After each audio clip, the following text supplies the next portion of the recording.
Salut à toutes et à tous, ça faisait un bon bout de temps que je voulais vous montrer comment on enchâsse une toile.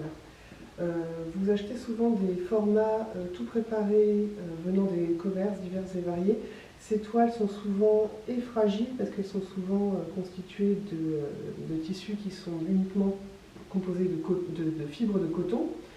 Le coton, c'est pas résistant du tout. Deuxième chose, elles sont souvent recouvertes d'un enduit qui comporte bien trop de colle. Du coup, vous avez un support pas terrible sur lequel votre peinture va beaucoup glisser. C'est un support qui n'est pas suffisamment poreux. On préfère mettre de la colle, sans doute, qui est moins chère que les pigments. C'est bien d'en coller son format, mais c'est bien de l'en coller en premier lieu. En deuxième lieu, il convient de lui mettre un apprêt légèrement poreux, donc souvent du gesso. Là, on va s'intéresser uniquement à la première partie, qui consiste à tendre une toile sur un châssis. Là, vous voyez que j'ai choisi une toile qui est couleur un peu beige, comme ça c'est du lin. Le lin, c'est très résistant. Il y a différents lins, différents tissages, il y en a qui sont plus ou moins fins. Celui-ci est relativement lisse, il a quelques accros, quelques petites touffes comme ça qu'on va pouvoir enlever une fois qu'on aura mis une première couche d'encollage.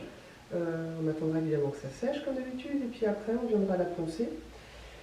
Et donc voici la première chose à faire. Donc évidemment vous découpez votre toile dans un format quand même généreux, parce que vous allez devoir utiliser une petite bandelette de tissu qui reste pour pouvoir la tirer en la butant comme ça avec les doigts si on n'a pas de pince à tendre.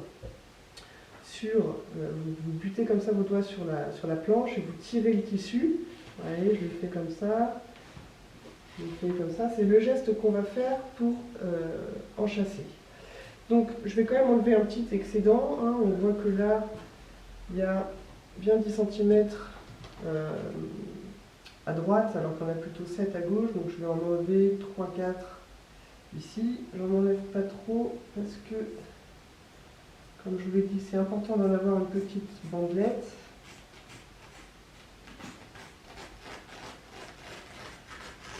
Voilà.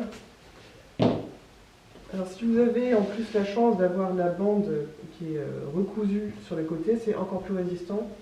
Donc voilà. Alors le principe quand on enchâsse, c'est de toujours tourner autour de son format. Si j'agrafe d'abord ici, puis que je tire comme une malade, que j'agrafe là, etc., je vais avoir un truc qui va se déchirer ici parce que forcément, ensuite quand je vais le tendre là et là, je vais tirer. Et ici, ce sera tout gondolé parce que ce sera la chose qui aurait été agrafée en premier. Donc il faut répartir la force, c'est un petit peu comme la structure du toit d'une maison. Il faut répartir la force. On commence toujours par le milieu.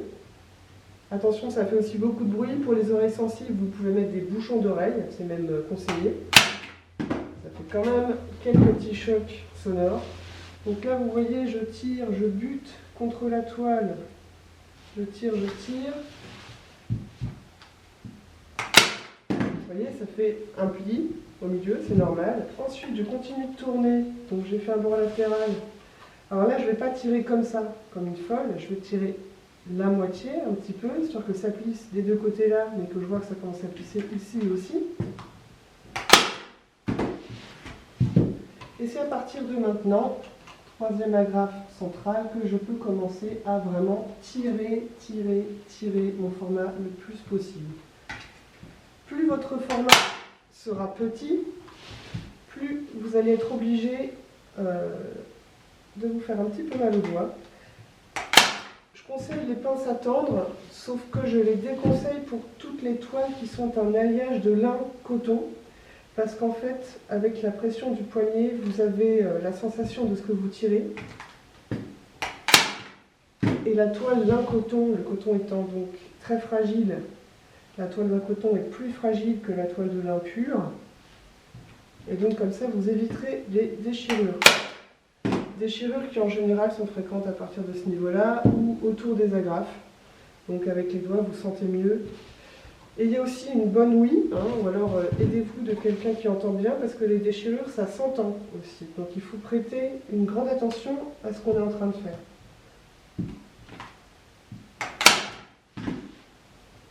Donc à chaque fois, je recompte un petit peu la quantité d'agrafe que j'ai mise par côté et j'y vais. Je continue.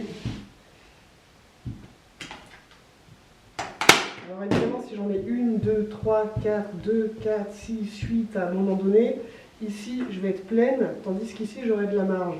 Donc quand j'en ai, mettons, mis 3 de chaque côté pour les côtés les plus petits, si c'est un format rectangulaire et non carré, pour le carré évidemment ça compte pas, je vais commencer à en mettre un petit peu plus au niveau central de celle-là, sur tous les bords pour la fin. Donc là j'en ai 3 à gauche, 3 à droite. Je vais m'en mettre une troisième sur le côté plus court.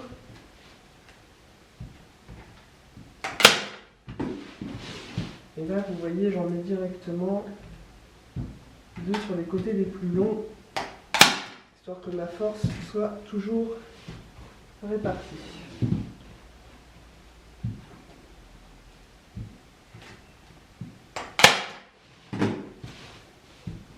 Là, on a bientôt fini.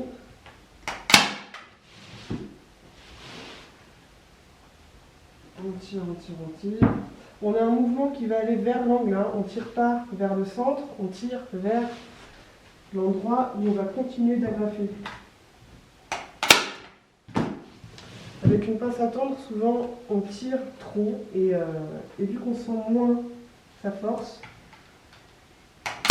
on déchire. Donc les personnes ayant des tendinites, ne le faites pas. Les personnes ayant des problèmes de canal carpien, faites-le faire.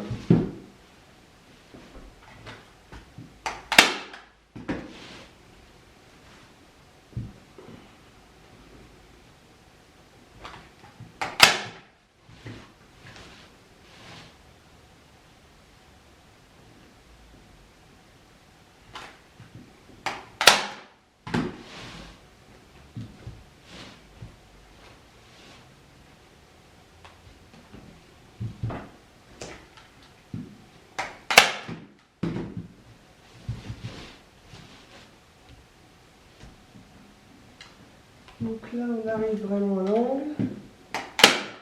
Alors, pour vous montrer, voilà, il y en a à peu près tous les 5 cm. Vous pouvez en mettre moins, mais moi j'aime bien les supports très tendus. Du coup, voilà, bon, je ne l'ai pas non plus tendu trop de manière à ce qu'il ne craque pas quand je vais mettre de la colle de peau. Parce que là, j'ai décidé de faire un format à la colle de peau. Et la colle de peau, elle va faire énormément travailler le support. J'ai même un petit peu fauté, j'aurais dû moins le tendre encore, parce que vous allez voir, je vais vous le montrer aussi, l'encollage à la colle de peau.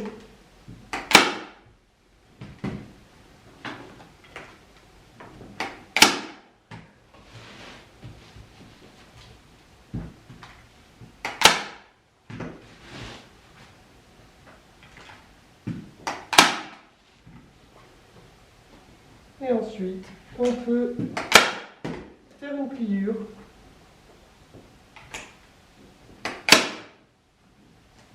Voilà, il y en a qui font des pliures plus esthétiques. C'est un peu bûcheron. Ça peut être amélioré une fois que la peinture est finie, c'est vraiment pas grave. L'autre avantage de garder une petite bordure et de ne pas acheter des formats tout faits du commerce, c'est que si jamais vous cadrez mal votre image ou que vous n'êtes pas content et que vous ne pouvez pas décaler